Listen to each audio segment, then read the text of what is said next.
Story telling series part 2 பார்க்கலாமா? நாட்கள் போக போக அழகா இருந்த அவங்க லவ் லைஃப் வந்து பூகம்பமா நிறைய பிரச்சனைகள் ஆரம்பிச்சிச்சு. வீட்டுல வேண்டான்னு சொன்ன பிரச்சனையை விட அவங்களுக்கு வந்து அவங்களுக்குள்ள வர பிரச்சனைகள் அதிகமாயிருச்சு. வீட்டுல தெரிஞ்சதும் 2 பேரோட வீட்லயுமே ஹவுஸ் அரெஸ்ட், பேசக்கூடாது, பார்க்கக்கூடாது, எல்லாத்தையுமே ஆஸ் யூஷுவல் பேரண்ட்ஸ் மாதிரி அவங்களும் பண்ண ஆரம்பிச்சாங்க. இது எல்லாத்துக்கும் நடுவில் அவங்களுக்குள்ள இருந்த ஒரே விஷயம் கல்யாணம் பண்ணணும், கண்டிப்பாக கைப்பிடிச்சா அவங்கள தான் கைப்பிடிக்கணுன்ற ஒரு எண்ணம் இருந்துச்சு. எவ்வளோ சண்டை எவ்வளோ வம்பு வந்தாலும் நம்ம வந்து பிரிஞ்சிடக்கூடாதுன்ற ஒரு ப்ராமிஸும் அவங்களுக்குள்ள இருந்துச்சு. கிட்டத்தட்ட ஒரு 2 வருஷம் 3 வருஷம் அவங்க பார்க்காமலே லவ் பண்ணாங்க. இதுக்கு நடுவில் காலேஜ் படிக்கிறப்ப பொண்ணு வீட்டில் நிறைய ஸ்ட்ரகிள்ஸ், நிறைய அலையன்ஸ் பார்க்க ஆரம்பிச்சிட்டாங்க. கல்யாணம் பண்ணணும்னு சொல்லிட்டாங்க.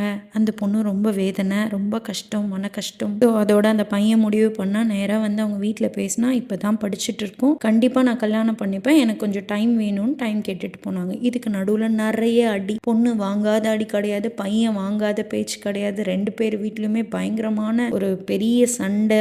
2 பேரோட வீட்டு சைட்லையுமே ஒரு போர்க்களம் தான் நடந்துச்சு. அவங்க 2 பேர் மனசுலையும் இருந்தது 2 பேர் வீட்டோட சம்மதத்தோடு தான் கல்யாணம் பண்ணிக்கணும்னு. அவங்க ஓடி போய் மேரேஜ் பண்ணிக்கிட்டாங்களா, ரெஜிஸ்டர் மேரேஜ் பண்ணிக்கிட்டாங்களா, இல்லை லவ் கம் அரேஞ்ச் பண்ணிக்கிட்டாங்களான்றது நெக்ஸ்ட் பார்ட்டில் பார்க்கலாம். Stay tune.